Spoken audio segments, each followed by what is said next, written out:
Hi കൂട്ടുകാരെ, നമസ്കാരം. അപ്പോൾ ഇന്നേ നമ്മൾ വന്നിരിക്കുന്നത് ഒരു പുന്നാര മീനുമായിട്ടാണ് കേട്ടോ. ഇത് നമ്മൾ അജ്മാൻ ഫിഷ് മാർക്കറ്റിൽ ചെന്ന സമയത്ത് നമ്മുടെ ഒരു സുഹൃത്ത് പറഞ്ഞു, ഞാൻ ഗ്യാരണ്ടിയാണ് ഈ സാധനം എടുത്തോ എന്ന് പറഞ്ഞ് അങ്ങനെ ഞാൻ എടുത്ത സാധനമാണിത്. നല്ല ടേസ്റ്റാണ്, അയക്കൂറ പോലെ തന്നെയാണെന്നൊക്കെ പറഞ്ഞു.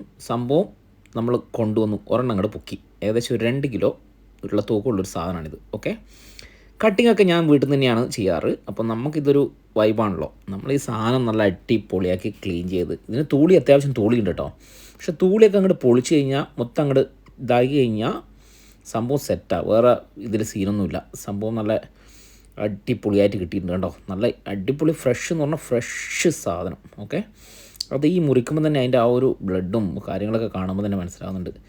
ഒട്ടും ഉടയാതെ നല്ല അടിപൊളി മീൻ നമുക്ക് കിട്ടിയിട്ടുണ്ട്. ഓക്കെ, അപ്പോൾ നമ്മൾ ഇത്രയും കറി വെക്കാനും വറക്കാനും വേണ്ടി എടുത്തു വെച്ചിട്ടുണ്ട്. ബാക്കി പിന്നീട് എടുക്കാമെന്നുള്ള കണ്ടീഷനിൽ നമ്മൾ ഫ്രിഡ്ജിലേക്ക് മാറ്റി വെച്ചിട്ടുണ്ട് കേട്ടോ. പിന്നീട് ഒരു ദിവസം ഒരു കറി ഉണ്ടാക്കാം. അപ്പോൾ ഇത്രയും സാധനം നമ്മൾ സെറ്റ് ചെയ്ത് വെച്ചിട്ടുണ്ട്. ഓക്കെ, നമുക്ക് നേരെ ഇനി കുക്കിങ്ങിലേക്ക് പോവാം. സംഭവം ഇതാ, ചട്ടിയിലേക്ക് എണ്ണ ആഡ് ചെയ്ത് കൊടുത്തിട്ടുണ്ട്. എണ്ണയൊന്ന് ചൂടായി വന്നപ്പോൾ നമ്മളതിലേക്ക് അല്പം ഉലുവ. ഓക്കെ, ആ ഉലുവ ഇട്ടൊരു മീൻകറി എന്ന് പറഞ്ഞാൽ അത് വേറൊരു വൈബാണ്.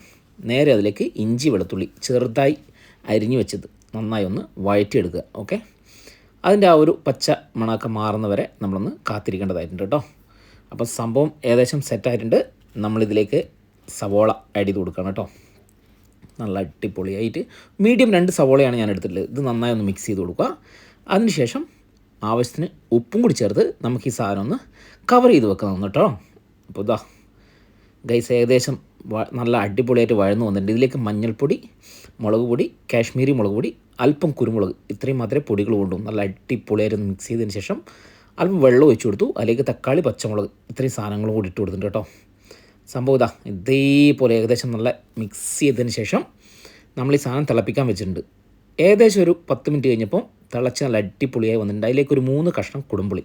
ഓക്കെ, കണ്ടോ, കുടംപുളി ഇട്ട് ഒരു 5 മിനിറ്റ് കഴിഞ്ഞതിന് ശേഷം നല്ല തിളവന്നതിന് ശേഷം നമ്മൾ മുന്നേ അരിഞ്ഞ് കഴുകി ക്ലിയറാക്കി മസാല പുരട്ടി വെച്ച നമ്മുടെ പുന്നാര മീനെടുത്ത് ഇതിലേക്ക് ആഡ് ചെയ്ത് കൊടുക്കുക. സംഭവം ഗൈസ്, ഈ മീൻ ഞാൻ ആദ്യമായിട്ട് കഴിക്കുന്നതാണ്. നല്ല അടിപൊളി ടേസ്റ്റാണ് കേട്ടോ. സംഭവം വറുത്താണ്. എന്തായാലും നിങ്ങളൊന്ന് ട്രൈ ചെയ്യണേ. ഫൈനലി ഇങ്ങനെയാണ് വന്നിട്ടുള്ളത് കേട്ടോ. അപ്പം അടുത്തൊരു വീഡിയോ കാണുന്നവരെ ബൈ.